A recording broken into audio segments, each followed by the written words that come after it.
Akakiiko k'ebyokulonda kalabudde ebibiina by'obufuzi okukomya okuwa sitampu eri abeesimbyewo abasobamu omu ku kifo kyekimu okwewala okuteeka abakozi b'akakiiko k'ebyokulonda mu kattu n'okusoomoozebwa nga kabasunsula.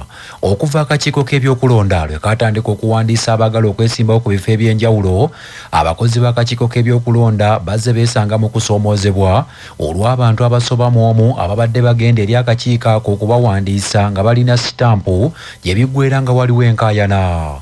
Amateeka agafuga ebyokulonda mu ggwanga galagira abantu abeesimbyewo ku kaadi z'ebibiina by'ebyobufuzi okuba ne sitampu z'abakulu mu bibiina by'obufuzi ebyo nga zikubiddwa ku biwandiiko byabwe bye batwala eri akakiiko k'ebyokulonda. Embeera y'abeesimbyewo abasoba mu omu nga bavuganya ku kifo kyekimu kyokka ng'ate bonna bakayanira kaadi erabikidde nnyo mu kibiina kya NUP okusinga mu bitundu by'e Masaka, Kalungu n'ewalala. Mu mbeera eyo omwogezi w'akakiiko k'ebyokulonda Julius Mucunguzi asabye abakulira ebibiina by'obufuzi okwetereeza kikomye okuteekawo akavuyo. Akakiiko k'ebyokulonda kasaba ebibiina by'obufuzi nti okuwa bendera ku muntu yenna agenda okukikwatira bendera okwesimba ku kifo kyonna. Etteeka ligamba nti ekibiina ky'obufuzi kirina okuwa bendera omuntu omu kwesimbawo ku kifo kimu. So bwe tuba nga tusunsulamu aba City Division Mayors, ekibiina ky'ebyobufuzi tekikirizibwa okuwa abantu babiri ku kifo ekyo ekimu ekya Division Mayor. Mu mbeera y'emu Julius Mucunguzi ategeezezza nti tebagenda kulonzalonza bakuwandiisa omuntu yenna anaatuuka eri akakiiko k'ebyokulonda ng'alina sitampu y'ekibiina ne wanaaba nga si ye mutuufu. Obviously aba asoose okujja eri akakiiko k'ebyokulonda ng'alina sitampu, akakiiko kajja musunsulamu kuba kajja kuba tekamanyi nti waliyo omuntu omulala. Naye bwe bajja nga babiri omulundi gumu ne beewandiisa, kuba bwe batuuka ku kiiko k'ebyokulonda beewandiisa, abakozi b'akakiiko ne batandika okwekenneenya empapula ezo ze babaleese. Kati bwe bajja omulundi ogumu ng'empapula zaabwe bakyazeekenneenya ne basanga nga waliwo abantu babiri abalina sitampu kuva mu kibiina ky'obufuzi kimu, abo babateeka ku mabbali ne balyoka beekenneenya ani alina sitampu entuufu oba alina enfu. Ebyo nga biri bitya akakiiko k'ebyokulonda mu disitulikiti y'e Mityana kagobye muvubuka Paulo Kironde nga kamulanga okugaana okugondera ennambika egobererwa mu kwewandiisa bw'asazeewo okuyisa ebivvulu ng'agenda okusunsulwa.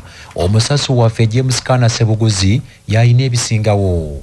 Akakiiko gwe kagobye Paul Kironde ono nga yakutte kadi ya NUP okuvuganya ku kifo kya kansala wa Central Ward ku lukiiko lwa municipal ey'e Mityana. Kironde ekimugobezza kwe kumenya ennambika y'akakiiko k'ebyokulonda ono nga mu kujja okusunsulwa azze n'ekibinja ky'abantu abasukkamu akakiiko k'ebyokulonda bekalagira, kyokka nga takomye okwo bajjidde ku pikipiki ze baleekaanya mu maloboozi agawaggulu ennyo kossa n'okufuuwa vuvuzera.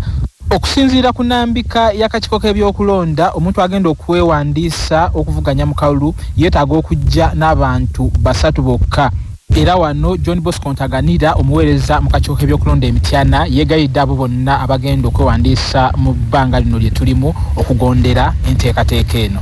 Tubaako eyalisembye bwe tuyita sekenda ne official agent be bantu 3 bokka abakkirizibwa ku kifo kino.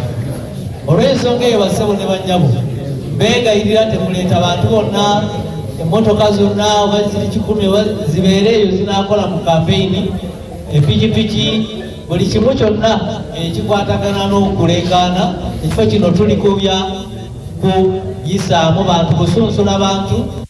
Paul Kironde ono ayogerwako alabiddwako nga yeevumba obufu obw'enjawulo n'abakulu mu kakiiko k'ebyokulonda wadde nga ne mu kiseera kiteekedde eggule lino babadde tebannamuddiramu. Ono ayogeddeko ne Radio CBS n'atubuulira embeera emutuusizza ku kino. Kwambadde sinza kujja nga sirina amaanyi g'abantu, nze n'amaanyi g'abantu kuba benzo kiikirira nasazeewo nembaga abakome wali era bazzeeyo tewaliyo, era kati wano ngenda kubeera n'abasekenda bange na proposa. Abajjidde mu bibiina eby'enjawulo naddala mu kibiina kya NUP batabukidde bannaabwe abaagala okwesimbawo bwannamunigina nti bano bagenda kutabulatabula obuwanguzi n'obuwagizi bw'ekibiina. Ssaalongo Kawuma Masembe. Nga okuwandiisa kugenda maaso wano ku kitebe kya disitulikiti ewa Kiso. Abamu abajjidde mu kibiina kya NUP bavumiridde bannaabwe bwe bawangudde ne batafuna kaadi okujja ku bwannamunigina nti bagenda kutema mu kibiina ne babuuza nti kiki ekigendererwa kyabwe nti bulijjo badde bamanyi nti osanga bannakibiina. Akakiiko k'ebyokulonda wano ku disitulikiti kasookedde kusunsula kwabo abava mu Ntebe municipality era oluvannyuma lw'okusunsulwa Jackie Mirembe ng'agenda kukiikirira omuluka gwa Kiwafu ku municipality ategeezezza nti eky'abantu abalala okujjanga Namunigina kibaluma nnyo.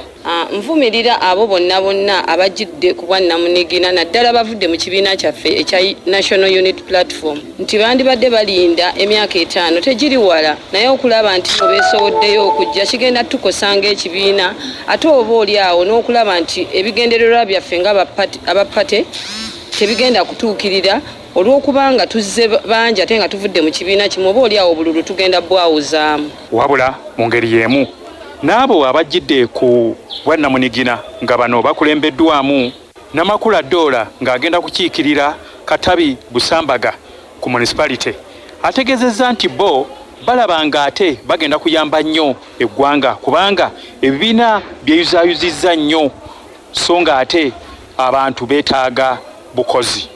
Zizenga independent era ngenda kubaweereza mu bwesimbu banange munneesige nja kubasakira nja kukola bingi ebinaatuusa Katabi Wadi ku ntiko ng'omukyala kansala. Omulamuzi wa kooti e Kawempe Agumasimu Eddamali awaliriziddwa okuyimiriza olutuula lwa kooti oluvannyuma lw'omuwaabi wa gavumenti Sharon Nambuya okusoomooza bannamateeka ba NUP nti baleete empapula ezibakkiriza okubeera mu kooti. Omukyalo ono Nambuya era nga muwaabi wa gavumenti ategeezezza asabye bannamateeka ba NUP abakulembeddwamu Samuel Muyizi nti basooke bateeke ku mmeeza ebipapula ebibakakasa nti oba bannamateeka era nti bakkirizibwa okubeera mu kooti. Bano mu kumwanukula nabo bamusabye aleete ebbaluwa emukakasa nti yaweebwa omulimu gwa gavumenti ogw'okuwoza emisango. Bagambye asooka agiteeke ku mmeeza nabo beeyongereyo n'ensonga z'amateeka. Mu kuwanyisiganya ebisongovu ebyo omulamuzi Agumasimwe talinze embeera kusajjuka n'agamba nti tayinza kugenda mu maaso n'enteekateeka za kooti ng'etuuse okufaananako akatale bw'ati alagidde kooti eyimirire era n'ayita enjuyi zombi batuule bakkaanye. Ababadde mu kooti olwaleero be bannakibiina kya NUP 33 okuli n'ababaka ba paalamenti Nkunyenji Muwada ne Derrick Nyeko nga bano bavunaanibwa ogw'okwefuula ekitagasa saako okwonoona ebintu. Bano baakwatibwa mu mwezi ogwokusatu mu kalulu akaali mu bitundu bya Kawempe North akaddibwamu era nga bangi bazze basimbibwa mu mbuga z'amateeka ne bavunaanibwa.